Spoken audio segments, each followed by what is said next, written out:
Hello everyone, wishing you all a very good time. I Harshit Dixit again welcome in Harshit Dixit coaching. अभी हम लोग जो पढ़ेंगे वो पढ़ेंगे वेक्टर्स पढ़ेंगे, पार्ट 2 इसका पढ़ेंगे और इसमें हम लोग पढ़ेंगे वेक्टर एडिशन एंड सब्सट्रैक्शन। तो वेक्टर एडिशन की जब हम बात करते हैं तो ये साधारण अर्थमेटिक और एल्जेब्रिक लॉस इस पर फॉलो नहीं हो सकते हैं। ऐसा क्यों? इसके लिए हम लोग एक एग्जांपल देखते हैं। जैसे मानिए एक चेयर है और दो पर्सन्स हैं। एक पर्सन इस चेयर को F1 फोर्स लगा के इस डायरेक्शन में खींच रहा है और एक दूसरा पर्सन है जो कि F2 फोर्स लगा के इस डायरेक्शन में खींच रहा है। तो ये पाया गया है कि जो ये कुर्सी होती है ये कुछ R डायरेक्शन में मूव करती है, राइट, इस डायरेक्शन मूव करती है। तो ये ना तो ये अर्थमेटिक के हिसाब से सही बैठ रहा है और ना ही अलजेब्रा के हिसाब से सही बैठ रहा है। तो इसलिए हम लोगों ने ये पाया कि वेक्टर क्वांटिटीज़ को ऐड करने के लिए डिफरेंट लॉस बनाने पड़ेंगे और उसके लिए ही दो लॉस बनाए गए हैं जिनको हम दो कैटेगरीज में पढ़ते हैं। पहला तो हम लोग एक ग्राफिकल मेथड पढ़ते हैं और दूसरा एनालिटिकल मेथड पढ़ते हैं। तो ग्राफिकल मेथड में जब हम लोग बात करते हैं तो ये इसमें दो लॉज आते हैं। एक आता है पैरेललोग्राम लॉ, दूसरा आता है ट्रायंगल लॉ। पैरेललोग्राम लॉ की जरा हम लोग पहले बात करते हैं। पैरेललोग्राम लॉ ये कहते हैं कि if two vectors are along the adjacent sides of the parallelogram then the resultant of the vector is given by the diagonal of the parallelogram. इसका क्या मतलब हुआ? इसका मतलब ये हुआ कि मान लीजिए ये आपका पैरेललोग्राम है, ABC and D आपका क्या है? पैरेललोग्राम है। तो इसकी दो साइड्स, एडजेसेंट साइड्स का मतलब होगा एक साइड ये, एक साइड ये। इसकी दो साइड्स जो हैं हम वेक्टर से रिप्रेजेंट करते हैं। तो यहाँ पे जैसे कि हम फोर्स F1 लगा रहे हैं तो इस वाली साइड को हम F1 से रिप्रेजेंट करते हैं और यहाँ पे फोर्स हम F2 लगा रहे हैं तो ये जो है इस वाली साइड को हम F2 से रिप्रेजेंट करते हैं। तो पैरेललोग्राम लॉ ये कहता है कि अगर आपने ऐसा किया है तो जो डायगोनल होगा जो इन दो साइड से क्रॉस होते हुए जाएगा, ये डायगोनल जो होगा ये डायगोनल आपका रिजल्टेंट शो करेगा by magnitude and by the direction. So R vector will be equal to F1 vector plus F2 vector. ये पैरेललोग्राम लॉ कहता है। अब हम लोग आते हैं ट्रायंगल लॉ पर। ट्रायंगल लॉ क्या कहते हैं कि it states that if the two vectors are represented by the two sides of the triangle taken in order then the third side of the triangle will represent the resultant such that the tail of the resultant will touch the tail of the first vector and the head will touch the head of the second vector. इसका क्या मतलब हुआ कि मान लीजिए कि अगर आपके पास ये ट्रायंगल है ABC, अगर आपके पास ट्रायंगल है तो अगर एक साइड को हम एक वेक्टर से रिप्रेजेंट करते हैं, जैसे कि यहाँ पे F1 वेक्टर है तो यहाँ पे हम F1 को इधर से रिप्रेजेंट करेंगे, इस वाले साइड को हम इस फोर्स को हम इस साइड से रिप्रेजेंट कर रहे हैं और F2 जो फोर्स है उसको हम लोग इस साइड से रिप्रेजेंट कर रहे हैं। Such that taken in order. Taken in order का मतलब ये है कि F1 का जहाँ हेड ख़त्म हुआ है वहाँ से F2 का टेल स्टार्ट होगा, टच होगा, टेल टच होगा और इस तरफ को जाएगा। तो अगर ऐसा है तो ये जो थर्ड साइड होगी ये रिजल्टेंट शो करेगी सच दैट कि जो टेल ऑफ द रिजल्टेंट है, टेल ऑफ रिजल्टेंट जो होगा वो टेल ऑफ फर्स्ट को टच करेगा और हेड ऑफ रिजल्टेंट जो होगा वो हेड ऑफ सेकंड को टच करेगा। तो यही इसकी परिभाषा है।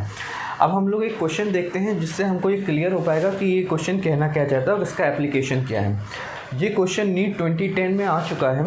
तो इसको देखते हैं। 6 vectors A through F have the magnitude and direction indicated in the figure. Which of the following statement is true? तो एक वेक्टर, ये सारे वेक्टर्स दिए हुए हैं और इन आंसर्स को हमें चेक करना है। तो सबसे पहले हम बता देना चाहते हैं जब हम लोग इसको सॉल्व करेंगे तो हो सकता है आपको ये लगे कि ये क्वेश्चन बहुत बड़ा है और जो समय इसके लिए दिया गया है इस क्वेश्चन के लिए उतने समय में ये हो नहीं पाएगा, मगर ऐसा है नहीं। जैसे ही हम लोग प्रैक्टिस करेंगे, अभ्यस्त हो जाएंगे तो ये क्वेश्चन बहुत जल्दी सॉल्व हो जाएगा और जो भी समय इसके लिए दिया गया है वो उतने में ये ख़त्म हो जाएगा।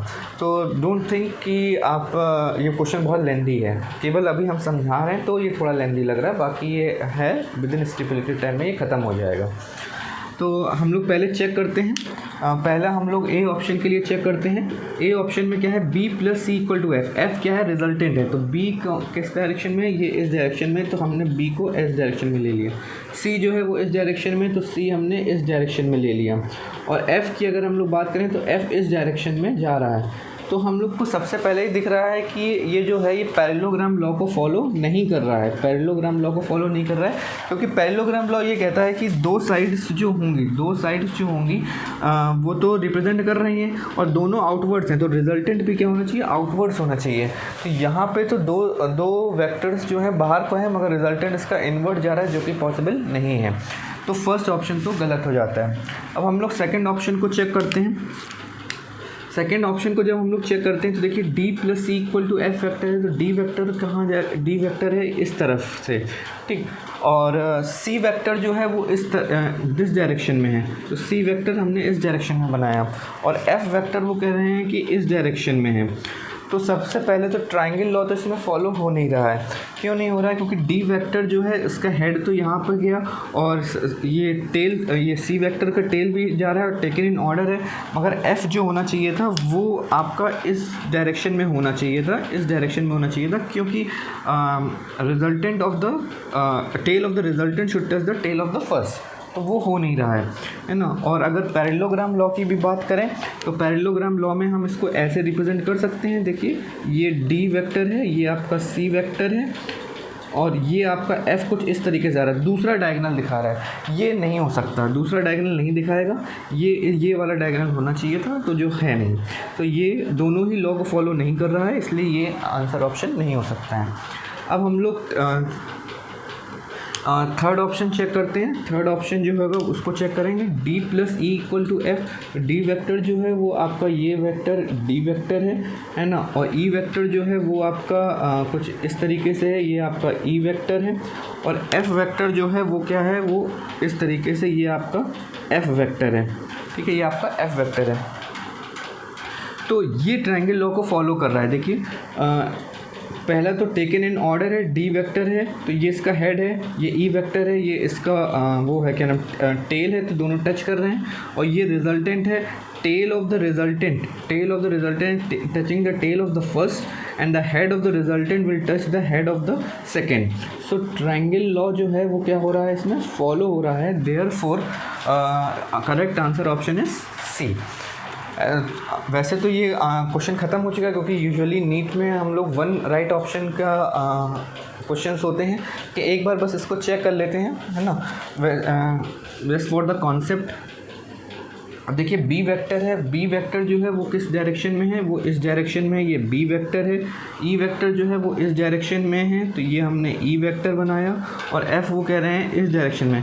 ये पैरेललोग्राम लॉ को फॉलो नहीं करता है, क्योंकि पैरेललोग्राम लॉ के हिसाब से जो होना चाहिए था कि अगर ये ई है ये बी है, दोनों आउटवर्ड हैं, तो ये वाला डायगोनल जो होगा यही रिजल्टेंट शो करेगा, ना कि दूसरा अपोजिट डायगोनल।